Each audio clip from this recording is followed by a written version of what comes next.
बोलिए सियावर रामचंद्र भगवान की जय।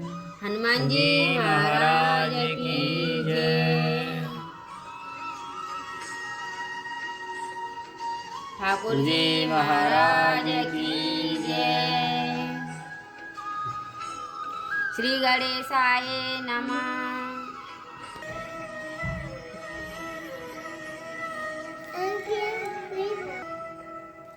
शांत सनातन अप्रमेय प्रमाणों से परे निष्पाप मोक्ष रूप परम शांति देने वाले ब्रह्मा शंभु और शेष जी से निरंतर सेवित वेदांत के द्वारा जानने योग्य सर्वव्यापक देवताओं में सबसे बड़े माया से मनुष्य रूप में दिखने वाले समस्त पापों को हरने वाले करुणा की खान श्री रघुकुल के में श्रेष्ठ तथा राजाओं के शिरोमणि राम कहलाने वाले जगदीश्वर की मैं वंदना करती हूँ। हे रघुनाथ जी, मैं सत्य कहता हूँ और फिर आप सबके अंतरात्मा ही हैं, सब जानते ही हैं कि मेरे हृदय में दूसरी कोई इच्छा नहीं है। हे रघुकुल श्रेष्ठ, मुझे अपनी निर्वरा पूर्ण भक्ति दीजिए और मेरे मन को काम आदि दोषों से रहित कीजिए। मंगल हारी द्रवौ सुदशरथ अजिर बिहारी राम राम सिया राम जय जय राम मेरे प्रभु राम जय जय राम। अतुल बल के धाम सोने के पर्वत सुमेरु के समान कांतियुक्त शरीर वाले दैत्य रूपी वन को ध्वंस करने के लिए अग्नि रूप ज्ञानी योग में अग्रण्य संपूर्ण गुणों के निधान वानरों के स्वामी श्री रघुनाथ जी के प्रिय भक्त पवन पुत्र हनुमान जी को मैं प्रणाम करती हूँ। जामवन के सुंदर वचन सुनकर हनुमान जी के हृदय को बहुत ही भाए। वे बोले, हे भाई, तुम लोग दुख सहकर कंद मूल फल खाकर तब तक मेरी राह देखना जब तक मैं सीता जी को देखकर लौट ना आऊं। काम अवश्य होगा क्योंकि मुझे बहुत ही हर्ष हो रहा है। यह कहकर और सबको मस्तक नवाकर तब हृदय में श्री रघुनाथ जी को धारण करके हनुमान जी हर्षित होकर चले।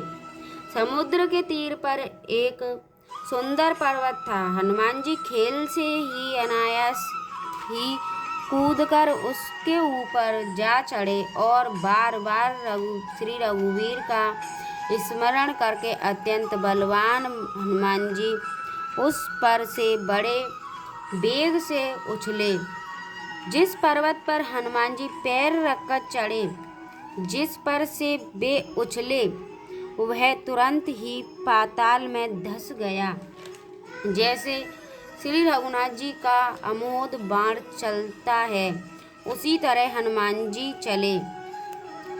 समुद्र ने उन्हें श्री रघुनाथ जी का दूत समझकर मैनाक पर्वत से कहा कि हे मैनाक, तू इतनी थकावट दूर करने वाला हो, अर्थात अपने ऊपर इन्हें विश्राम दे। हनुमान जी ने उसे हाथ से छू दिया, फिर प्रणाम करके कहा, भाई, श्री रामचंद्र जी का काम किए बिना मुझे विश्राम कहाँ। देवताओं ने पवन पुत्र हनुमान जी को जाते हुए देखा। उनकी विशेष बल बुद्धि को जानने के लिए परीक्षार्थ उन्होंने सुरसा नामक सर्पों की माता को भेजा। उसने आकर हनुमान जी से कहा, यह बात कही, आज देवताओं ने मुझे भोजन दिया है। यह वचन सुनकर पवन कुमार हनुमान जी ने कहा, श्री राम जी का कार्य करके मैं लौट आऊं और सीता जी की खबर प्रभु को सुना दूं, तब मैं आकर तुम्हारे मुंह में घुस जाऊंगा। तुम मुझे खा लेना। हे माता, मैं सत्य कहता हूँ, अभी मुझे जाने दे। जब किसी भी उपाय से उसने जाने नहीं दिया, तब हनुमान जी ने कहा, तो फिर मुझे खा ना ले। उसने योजन भर 4 कोस में मुंह फैलाया। तब हनुमान जी ने अपने शरीर को उससे दूना बढ़ा लिया। उसने 16 योजन का मुख किया। हनुमान जी तुरंत ही 32 योजन के हो गए। जैसे जैसे सुरसा मुख का विस्तार बढ़ाती थी, हनुमान जी उसका दूना रूप दिखलाते थे। उसने 100 योजन 400 कोस का मुख किया। तब हनुमान जी ने बहुत ही छोटा रूप धारण कर लिया। मंगल भवने मंगल हारे, द्रवहु सुदशरथ अजिर बिहारी। राम सिया राम जय जय राम। मेरे प्रभु राम जय जय राम।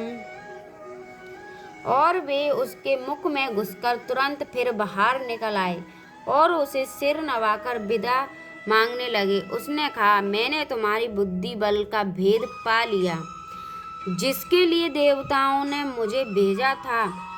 तुम श्री रामचंद्र जी का सब कार्य करोगे, क्योंकि तुम बल बुद्धि के भंडार हो।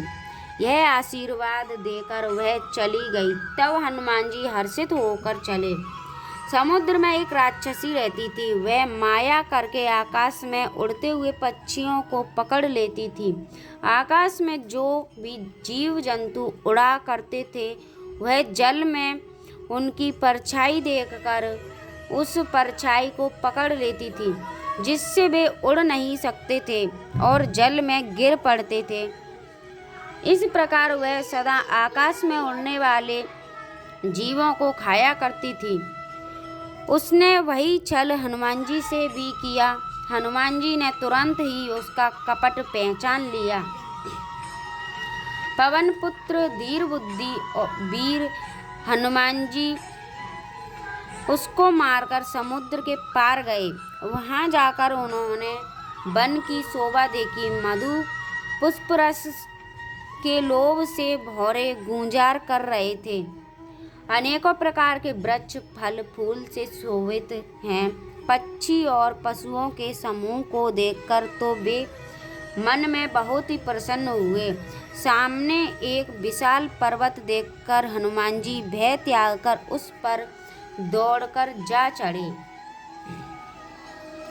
शिव जी कहते हैं, हे उमा, इसमें वानर हनुमान जी की कुछ बड़ाई नहीं है। यह प्रभु का प्रताप है, जो काल को भी खा जाता है।